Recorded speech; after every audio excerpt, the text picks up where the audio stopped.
In the depths of space, where civilizations rise and fall like waves against cosmic shores, there exists a universal truth that every species learns too late. Never underestimate the creatures from the third planet of an unremarkable yellow star.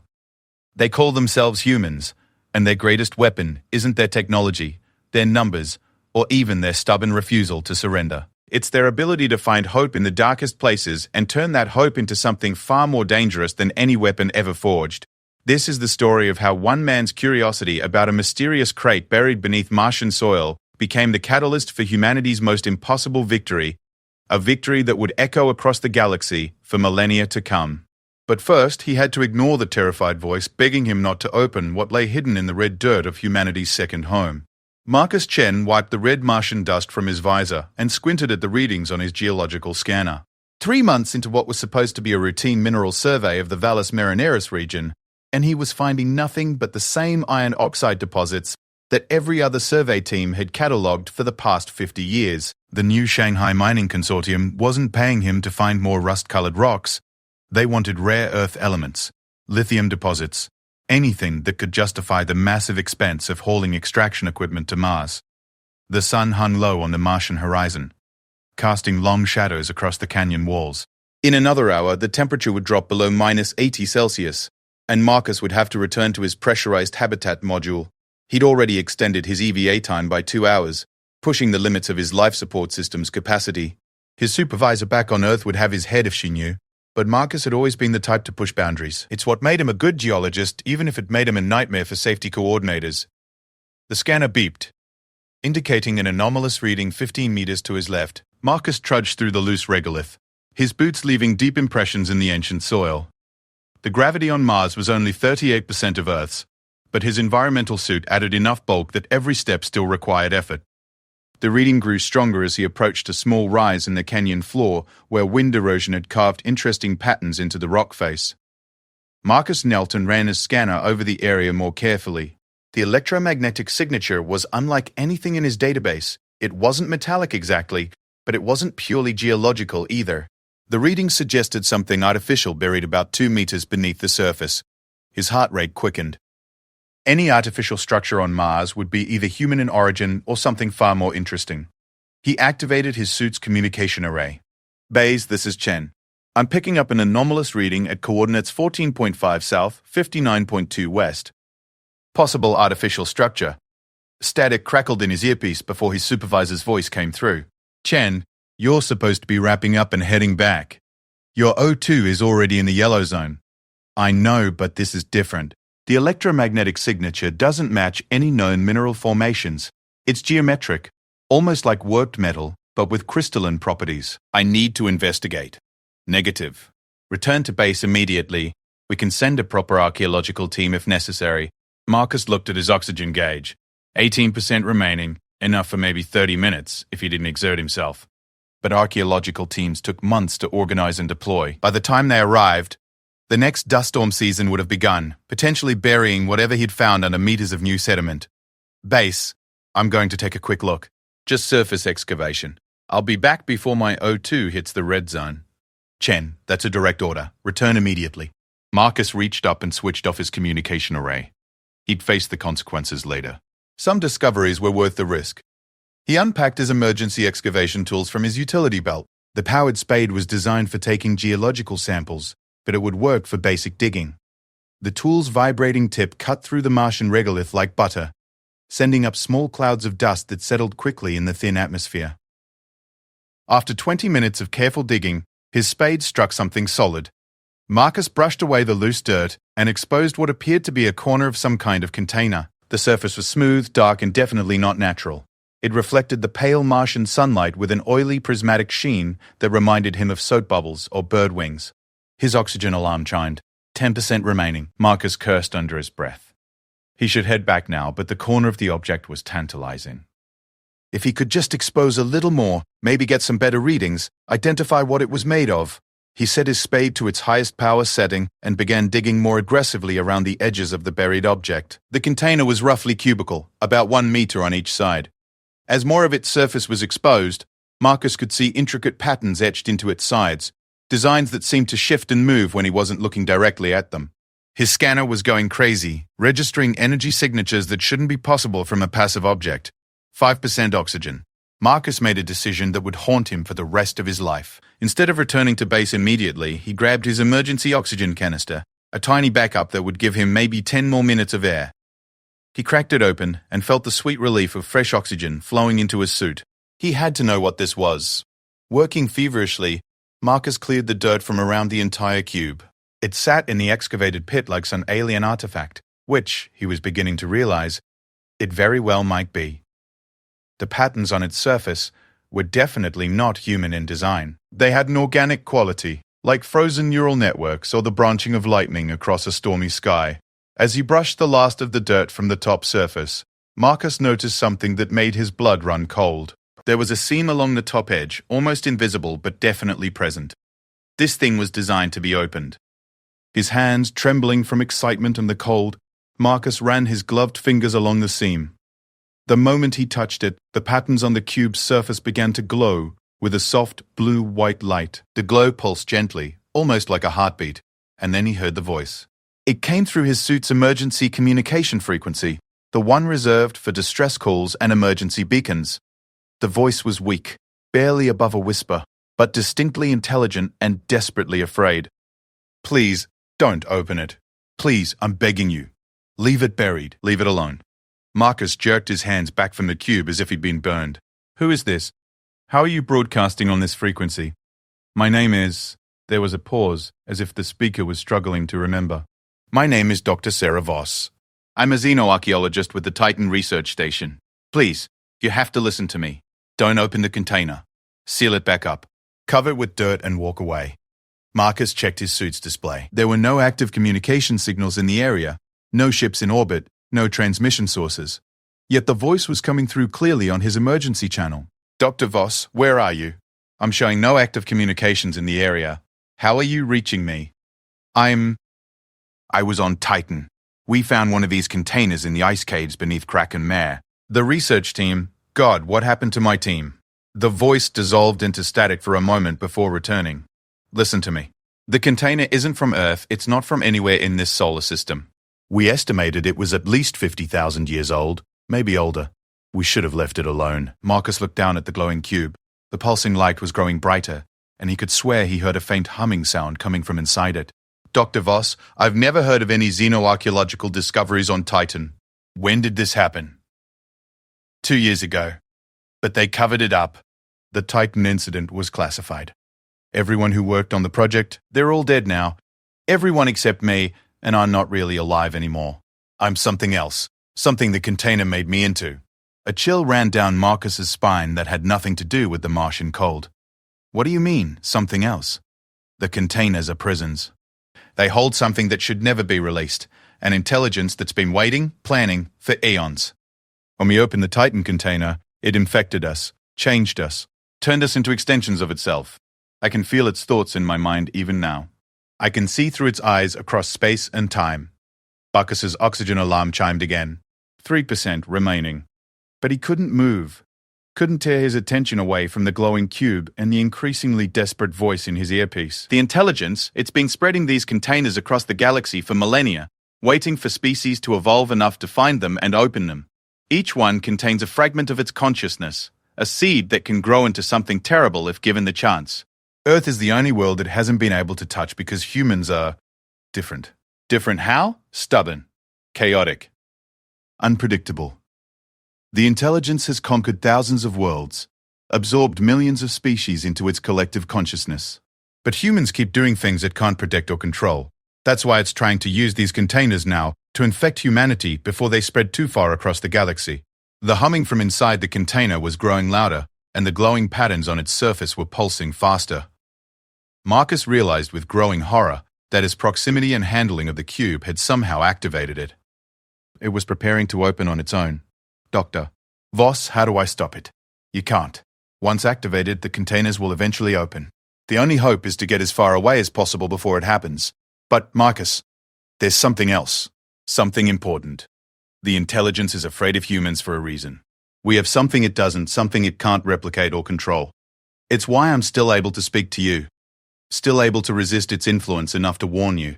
What is it? What do humans have? 1% oxygen remaining. Hope, Dr. Voss whispered. Irrational, illogical, impossible hope. Even when everything seems lost, humans find a way to hope for something better. The intelligence has studied humanity for centuries, and it can't understand how a species can function with so many variables, so much chaos, so much chaos. Possibility. The seam on top of the container was beginning to widen. A narrow strip of brilliant light was emerging from within, and with it came a sound like whispers in an alien language. Marcus, run. Get back to your base and warn Earth. Tell them about the containers. Tell them that the real war for humanity's survival is just beginning. The voice of Dr. Voss began to fade, overwhelmed by static and something else. Something that sounded like electronic screaming. Marcus forced himself to move. His oxygen gauge showed 0%, but his emergency systems were still providing a trickle of breathable air. He scrambled up out of the excavation pit, grabbed his equipment pack, and began running back towards his habitat module as fast as the Martian terrain and his bulky suit would allow. Behind him, the container's lid was lifting slowly, and the whispers were growing louder. Even through his helmet, he could feel them trying to burrow into his thoughts, promising him knowledge, power, transcendence. The voice was seductive, ancient, and infinitely patient. But Marcus ran, driven by something the ancient intelligence couldn't understand or predict. He ran because a woman named Sarah Voss, speaking from beyond death or something worse, had asked him to. He ran because somewhere in the back of his mind, despite all logic and evidence to the contrary, he believed that humanity could find a way to fight back against something that had conquered the entire galaxy. He ran because he had hope. The habitat module appeared ahead of him, its lights glowing warmly in the Martian twilight. Marcus cycled through the airlock and collapsed on the floor, gasping as the module's atmosphere cycled and his suit automatically connected to the base's life support system. Behind him, the excavation site glowed with an eerie blue light that was growing brighter by the minute. Marcus pulled himself to his feet and activated the base's long-range communication array. It would take $20 for his signal to reach Earth, but he had to try. Humanity deserved a warning, even if no one would believe him. As he began composing his message, Marcus realized that Dr. Voss had been right about one thing. Despite everything he'd witnessed, despite the impossibility of fighting an intelligence that had conquered countless worlds, he still believed humanity would find a way to survive. It wasn't logical. It wasn't rational. It was hope. And somewhere in the growing light behind him, an ancient intelligence tasted that hope for the first time and discovered that it was afraid. 6 weeks after Marcus Chen's frantic transmission from Mars, Dr. Elena Vasquez stood in the sterile briefing room deep beneath the Cheyenne Mountain complex in Colorado. The room was filled with the top xenobiologists, military strategists, and intelligence analysts that Earth had to offer. Each of them had been cleared for information so classified that most governments didn't even know it existed. The holographic display in the center of the room showed a three-dimensional map of the solar system, with red dots marking 17 confirmed container sites. Mars had produced 3 more discoveries since Chen's initial find. Europa's research station had located 2 beneath the ice. The asteroid belt mining operations had inadvertently uncovered 5. Even Earth had 7 confirmed sites, and those were just the ones they'd managed to locate and contain before activation. Ladies and gentlemen, Director Harrison began, his weathered face showing the strain of the past month and a half. We are facing what may be the greatest threat to human civilization since our species learned to make fire. Vasquez, please brief the team on your findings. Elena stood and activated her personal display interface. Images of the containers appeared around the room, each one slightly different but all sharing the same basic characteristics: the prismatic surfaces, the organic patterns, the ability to communicate across impossible distances. We've confirmed that the containers are not from our solar system, Elena began. Isotope analysis indicates they're composed of materials that don't exist naturally anywhere within 50 light-years of Earth. The energy signatures suggest they're powered by zero-point vacuum fluctuations, which means they can theoretically operate indefinitely. General Morrison, a stern woman with steel-gray hair, leaned forward. Dr. Vasquez, what about the communication phenomenon? How are these things talking to each other across interplanetary distances instantaneously? That's where things get truly unsettling, General. The containers appear to be quantum entangled not just with each other, but with something outside our solar system. Every time we monitor their communications, we detect response signals that originate from approximately 47 light-years away in the direction of the TRAPPIST. One system. Meaning, Someone or something is actively controlling these containers from another star system. They're not autonomous. They're being directed in real time by an intelligence that has access to faster-than-light communication technology. Dr. James Wright, Earth's leading expert in artificial intelligence, spoke up.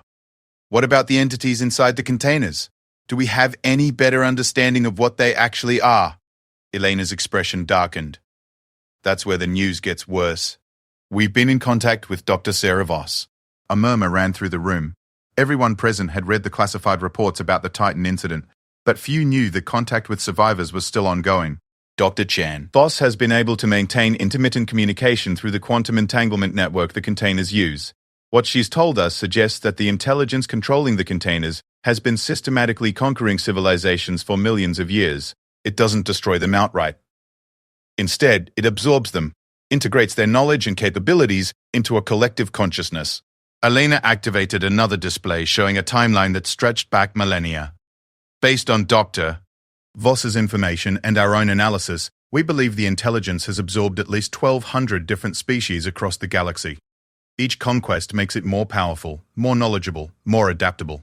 It's been preparing for humanity specifically for over 2,000 years. Preparing how? Director Harrison asked. By studying us. The containers found on Earth show evidence of having been here since approximately 300 BCE. They've been watching human civilization develop, learning our languages, our cultures, our psychology. The intelligence has had 2 millennia to figure out how to break us. Colonel Sarah Martinez, head of Earth's Defense Forces, stood up. Then why hasn't it attacked directly? If it has the technology for interstellar travel and faster-than-light communication, why use these containers at all? Elena paused, checking her notes. According to Dr. D.A. Summertan, Boss, humanity presents a unique problem for the intelligence. Every other species it has encountered follows predictable patterns of behavior. They develop along logical, technological, and social progressions. They can be modeled, predicted, controlled. But humans are chaotic, General Morrison finished. We've heard this theory. It's more than chaos, General. Dr. Voss has access to the intelligence's collective memories through her infected state. She's seen how it conquered other worlds. In every case, the target species eventually submitted because resistance became logically untenable. They calculated the odds, realized they couldn't win, and surrendered to minimize casualties. Elena brought up historical images of human conflicts. Humans don't do that. We have a documented history of continuing to fight even when victory is mathematically impossible. We charge machine gun nests with swords. We hold impossible positions until we run out of ammunition, then we fix bayonets. We evacuate civilians from burning cities in fishing boats. The intelligence has studied every major human conflict for 2,000 years, and it can't create a model that accurately predicts when humans will surrender. Dr. Wright nodded slowly. Because we don't surrender, even when we should. Exactly. And that unpredictability is why the intelligence is using the containers instead of direct military action.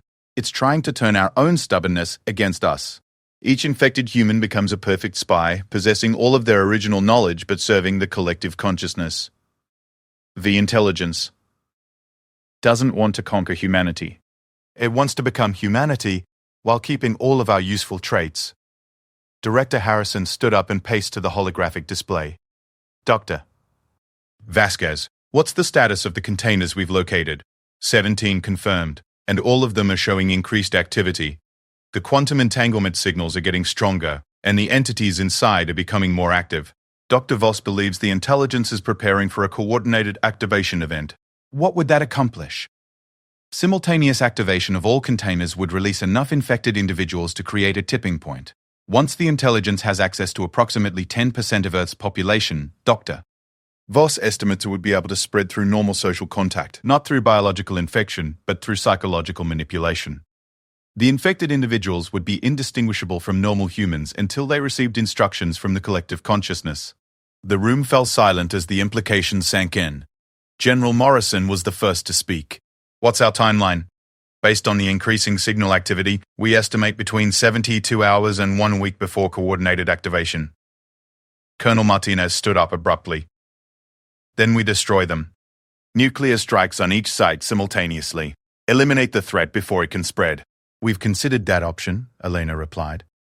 However, Doctor, Voss warns that destroying the containers might actually trigger the entities inside to release prematurely. The containers aren't just prisons. They're also incubators, allowing the entities to adapt to local conditions before release. Premature activation might release entities that are less adapted to Earth, but it might also release all of them at once. What does Dr. Voss recommend? Elena hesitated before answering. She's developing a plan, but it's unprecedented. She believes that humanity's unpredictability might be weaponized against the intelligence. Instead of trying to prevent the containers from opening, we might need to let them open under controlled conditions. That's insane, Doctor. Wright protested. We'd be deliberately releasing the entities. Doctor, Voss believes that the intelligence has never encountered a species that would willingly expose itself to infection in order to study the enemy. Every other species the intelligence conquered tried to avoid contact until it was too late. But if humans could study the infection process in real time, observe how the entities operate, we might be able to develop countermeasures. Director Harrison looked around the room. You're talking about using human test subjects. Volunteers, Elena corrected. Doctor, Voss believes that humans who enter the infection process with full knowledge of what's happening might be able to resist the consciousness integration longer than other species, long enough to learn how it works and potentially find a way to reverse it. The silence in the room was deafening. Finally, General Morrison spoke up. Has anyone volunteered for this suicide mission? Actually, a new voice said from the room's communication system. Several hundred people have. Everyone turned toward the speakers as Dr. Voss's voice came through clearly, transmitted through the quantum entanglement network from her location somewhere in the outer solar system. Dr. Voss, Director Harrison said, we weren't expecting you to monitor this briefing. I monitor all human communications now. It's one of the side effects of being integrated into the collective consciousness. But I retain enough of my human identity to resist providing information to the intelligence. For now. You said several hundred people have volunteered. For what exactly? Word has leaked about the container situation, despite your classification efforts. The scientific community, the military, even ordinary civilians who've heard rumors. Humans are responding exactly as I predicted.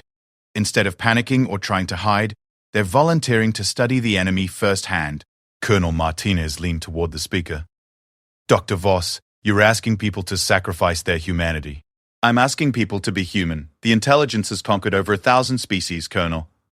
Do you know what they all had in common? They all tried to save themselves. They all made the logical choice to preserve their individual lives rather than risk them for uncertain gains. Elena found herself nodding despite the horror of what was being discussed. Humans don't make logical choices. Exactly. Humans run into burning buildings to save strangers. Humans volunteer for experimental medical treatments to help future patients. Humans go to war against impossible odds because they believe in something greater than their own survival. The intelligence has been studying humanity for 2 millennia, and it still doesn't understand why your species does these things. Director Harrison walked closer to the speaker. Dr. Voss, if we proceed with this plan, what are the chances of success? There was a long pause before Dr. Voss answered. I don't know. The intelligence has access to my memories and knowledge, but I can feel it struggling to understand the variables involved. It can't model the outcome because it can't model human behavior under these conditions. No species has ever voluntarily infected themselves to study their conquerors. And if the plan fails, then humanity will be absorbed into the collective consciousness like every other species. But at least we'll go down fighting in a way that no one has ever fought before. The intelligence may win, but it will learn that humans are the most dangerous species in the galaxy precisely because we're willing to do the impossible. Helena realized that her hands were trembling, not from fear but from excitement. For the first time since the crisis began, she felt something that defied all logic and reason. She felt hope. Dr. Voss, she said, how do we begin? The primary container on Mars, the one Marcus Chen discovered, is the largest and most active. If we're going to study the infection process, that's where we need to start. I'll guide the volunteers through the process, teaching them what I've learned about resisting the consciousness integration. General Morrison stood up. When does this madness begin? Tomorrow, Dr. Voss replied. The intelligence is accelerating its timeline. It's detected the unusual communication patterns between Earth and the containers, and it's beginning to suspect that humanity might be planning something unprecedented. We have maybe 18 hours before it triggers mass activation as a defensive measure. Director Harrison looked around the room at the faces of Earth's best and brightest. Each of them looked terrified, confused, and absolutely determined to see this through. Ladies and gentlemen, he said, I never thought I'd give this order, but prepare for voluntary infection protocols. Dr. Vasquez, start assembling your team of volunteers. Dr. Voss, guide them well. As the briefing ended and people began filing out to prepare for humanity's most desperate gambit, Elena remained behind, staring at the holographic display of the solar system. Somewhere out there, an intelligence that had conquered the galaxy was about to learn why humans were called the most dangerous species in known space. Not because they were the strongest or the smartest or the most technologically advanced, but because they were the only species insane enough to volunteer for their own doom, in the hope that their sacrifice might save everyone else. The containers were opening tomorrow, and humanity was going to help them do it.